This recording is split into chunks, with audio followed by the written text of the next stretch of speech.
Welcome to the JCPS MTSS training on the modes of instruction and student practice toolkit, with a focus on the high-yield practice, reciprocal teaching. I'm Melissa Logston, MTSS resource teacher with Elementary Zone 3. And I'm Matt Traskus, MTSS resource teacher with the high school zone. Please take a moment to type in the case-sensitive bit.ly, as you'll see on the screen, MOI, reciprocal teaching, into your web browser. This will allow you access to the entire presentation, as well as the links mentioned throughout the presentation.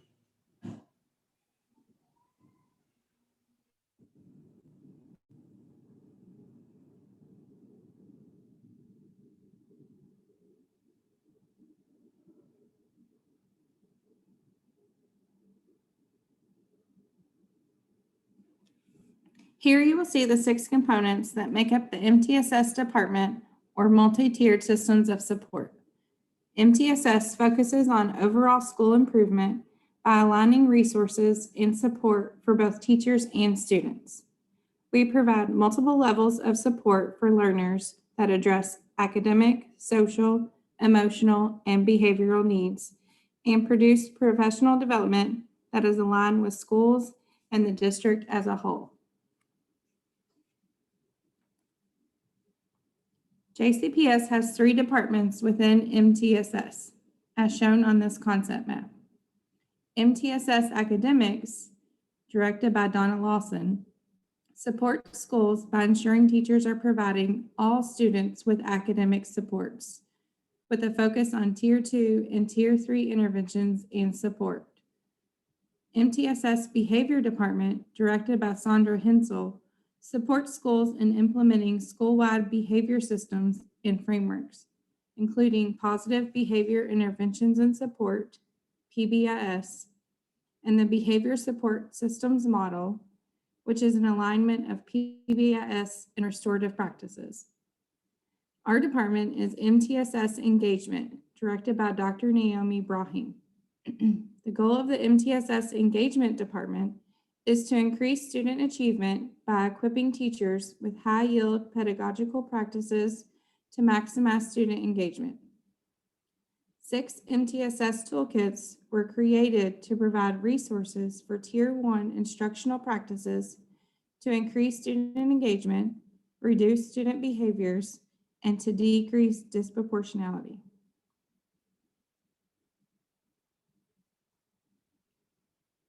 Here are the 6 MTSS toolkits. By clicking the toolkit image, you will access the MTSS department webpage and each toolkit.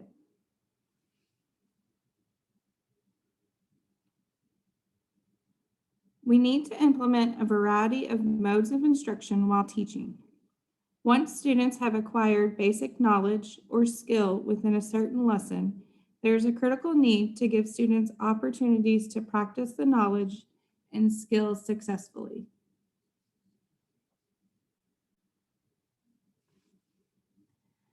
Successful implementation of this instructional practice is observed when the teacher utilizes reciprocal teaching, where students take turns as the teacher using comprehension strategies to make meaning and engage in self-questioning.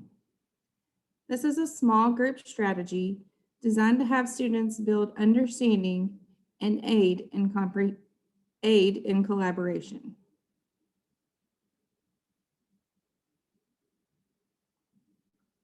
Reciprocal teaching is a metacognitive strategy where students are working in small groups, summarizing, questioning, clarifying, and predicting.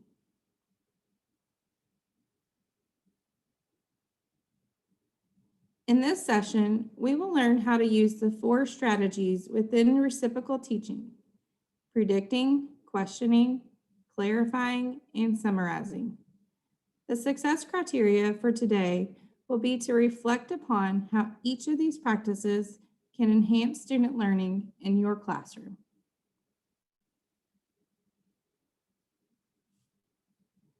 When beginning reciprocal teaching, you should use the gradual release model to make sure students internalize and use the strategies correctly. It begins with the teacher modeling, or I do. Next is we do, when the teacher and students work together. Y'all do is when students work collaboratively together. Last is you do. This is when students work independently.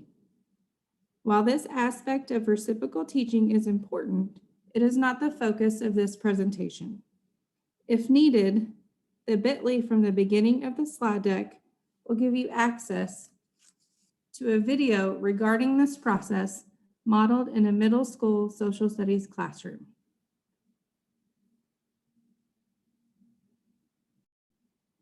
As a review, there are 4 steps in reciprocal teaching.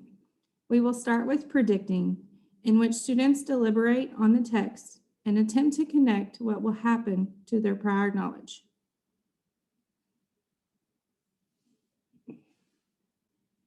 Predicting in a text can occur on 2 different levels. The first is to predict what will happen in the story overall. The second is predicting what comes next. In trying to predict what will happen in the text as a whole, students should be invited to look at the artwork of the book, the title, or even a brief summary in order to make the prediction. In doing so, students are attempting to find connections to themselves within the text, thereby making it more likely that they will read and enjoy the book. In the second part of predicting, students get to read certain portions of the text, the section title, and perhaps the vocabulary words to predict what may be coming next. This brief reading of the text and subsequent prediction can bevy the interest of the student as they wish to discover if their prediction is correct. This part of the strategy leads to strong engagement and is very useful for longer text or reluctant readers.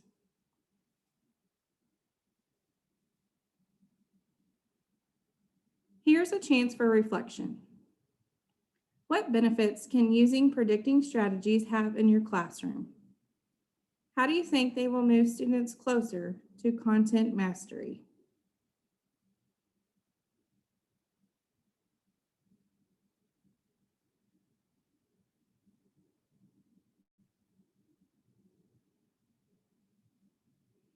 In the second step, students pose questions that can be either deep or superficial.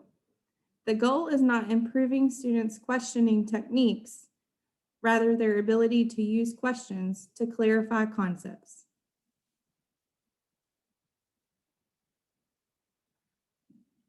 Questioning and admitting they don't understand is often difficult for students to do.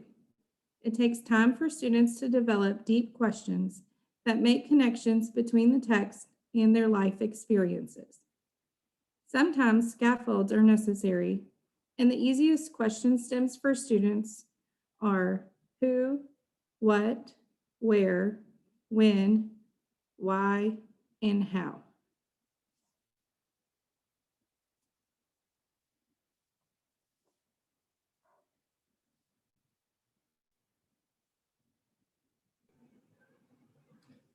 For the third step, students clarify the difficult concepts by answering the questions posed, as well as using deeper questions to gain understanding of the passage.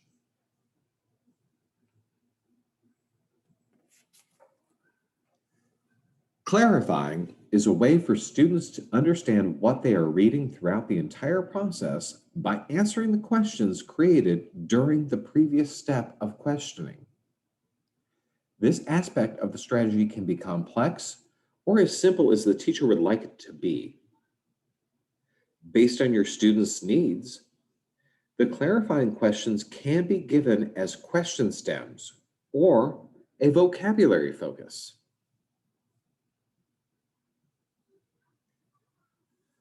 If moving beyond just vocabulary, breaking down complex parts of content into smaller, more manageable chunks also help with comprehension. This breakdown can too be scaffolded into looking up words or concepts that students do not understand on their own. They could ask a partner or ask the teacher for help. Another way to clarify complex readings is to look at text for clues around the complex part. These clues can help decipher those confusing parts for students. Or a student may need further support and ask questions specifically pertaining to the topic.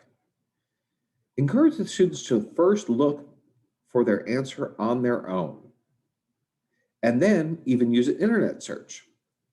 Then have them ask classmates, even prior to asking the teacher. Let's take a moment to pause and reflect. When looking at clarifying questions, how would you intend to use this strategy to help students understand complex readings in your classroom?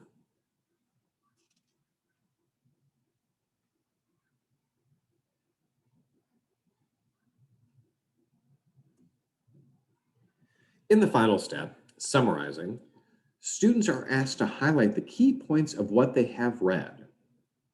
Although the steps of reciprocal teaching may be done out of order, typically it is most effective having students summarize the passage at the end of the lesson.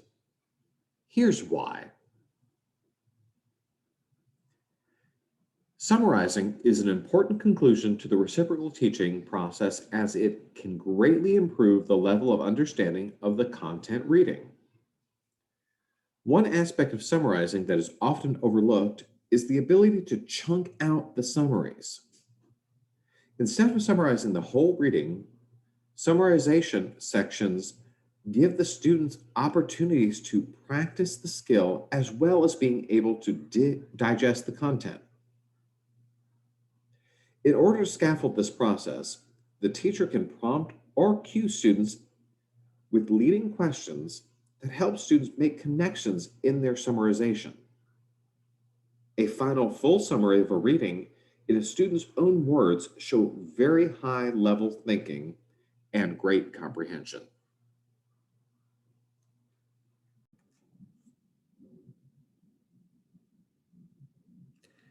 In this video, we will see students summarizing each other.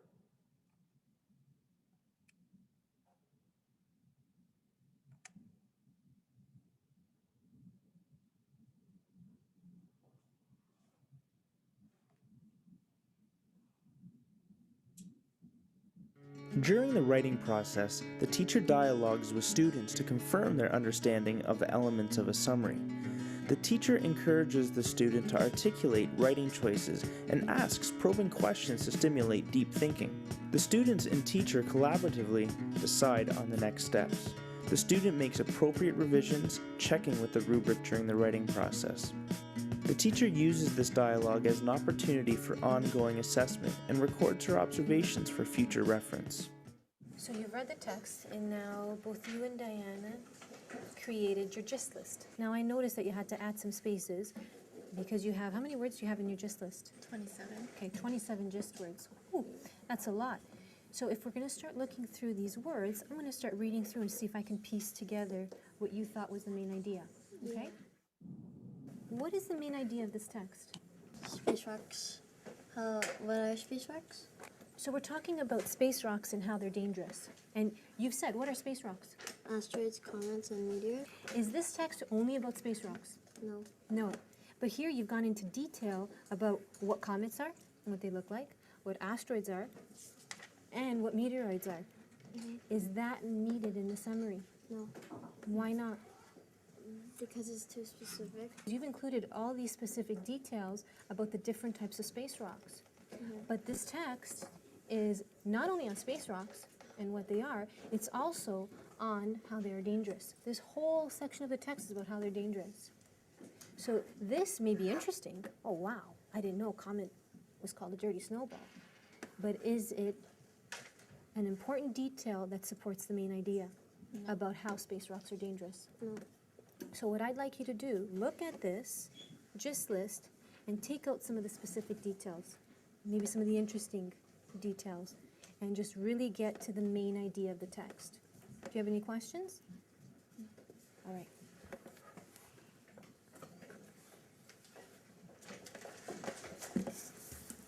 I guess we could take out all the specific details about the space rocks. So now you had the opportunity to look at your original gist list, because you had 27 words on there, and what you did was you reread the text, you discussed what words you should include, what were the main ideas, and you created a new gist list. So let's take a look at your new gist list. The teacher gives very specific feedback to the student during the writing process. Students are expected to reflect on their work, the process, and on themselves as writers. During the conversation, the teacher continues to observe and assess. So you've read this text together, and after you reread it, you pulled out the gist words, and then you put your gist words into a summary. I'm going to quickly take a look at your gist words and see what information you thought was important. After you read the text, what did you think the main idea was? I thought the main idea was how space rocks affect Earth and people on it. How space rocks affect Earth and people on it. So the information you've included demonstrates that. Okay, let's see. So you have space rocks, leftover, comets, asteroids, meteoroids. What does that mean? Comets, asteroids, meteoroids. They're the different types of space rocks. Okay, so there are different types of space rocks, and they orbit the sun, and sometimes they can crash into Earth, which causes changes in the climate or even the extinction of dinosaurs. So you've got your ideas there, especially if you thought the main idea was how space rocks affect us and on Earth. So let's take a look at your summary and how you've pieced these words together, how you put them together. The text, Space Rocks, is about what happens when rocks in space crash onto Earth. The author is trying to inform us that scientists are trying to track and predict further collisions in order to stop them. What I've noticed is you've done a great job of putting your ideas together, and there's a logical flow there. What you've done here is you've included the title and the author. The way you've phrased your sentences really flows well. You have space rocks such as comets, asteroids, and meteoroids. So it's a good way of explaining these are the types of space rocks. And it's really effective the way you got to the author's main purpose. It's to inform, and what is he informing us about what scientists are trying to do? How did you get that idea out of this text, what scientists are trying to do? Josh? I got the idea from the last paragraph, why are they dangerous? Okay. Shows us what we can do and what they do, they could do to us. And on the last sentence says that the researchers are trying to track down and intercept large objects before they reach Earth's surface. This is an important thing that we have to stop this from happening. So what you've done another effective job of is using your own words. Okay? Did you use any synonyms? No? Can you go back and maybe use some other synonyms for some of the words you used out of the text? What is a word that comes out to you that you can say, you know what, I can use a synonym for that word? Maybe crash. Crash? Okay. So come up with a synonym and then make sure that you've included it in your summary. Okay? Now remember, before you go on and ensure that it's done, ask yourself the 3 questions. Did I include the author's main ideas? Does it make sense? Is it brief?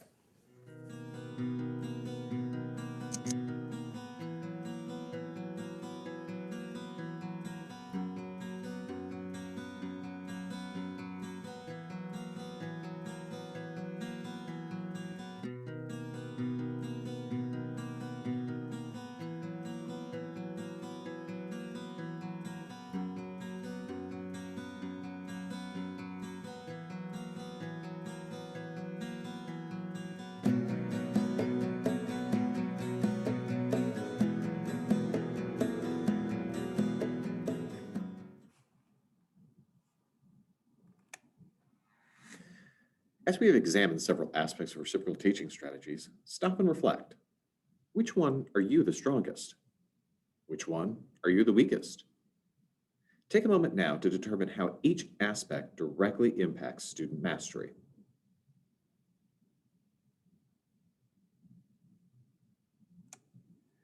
In any classroom, the teacher should be aware of certain considerations regarding the environment or learning community that they are helping try to create. Knowing the backgrounds or cultural norms for students within the classroom will lead to more engaging and effective instructional practice.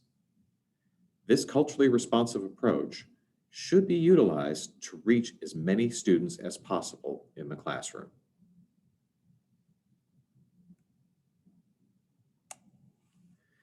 Where ECE students are present, some aspects of reciprocal teaching should be utilized more often in that classroom, based upon the needs of the learners there. The use of rubrics is crucial in these classrooms for both appropriate documentation for teachers and the self-monitoring for students.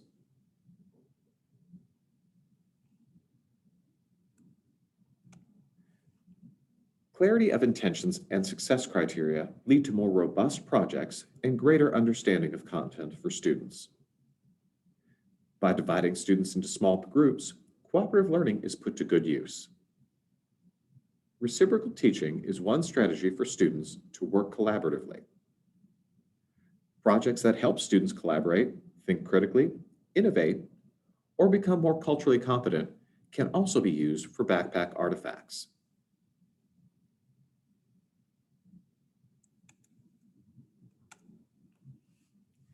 In order to help with implementing reciprocal teaching in your classroom, we have provided you with a plan, do, study, act tool.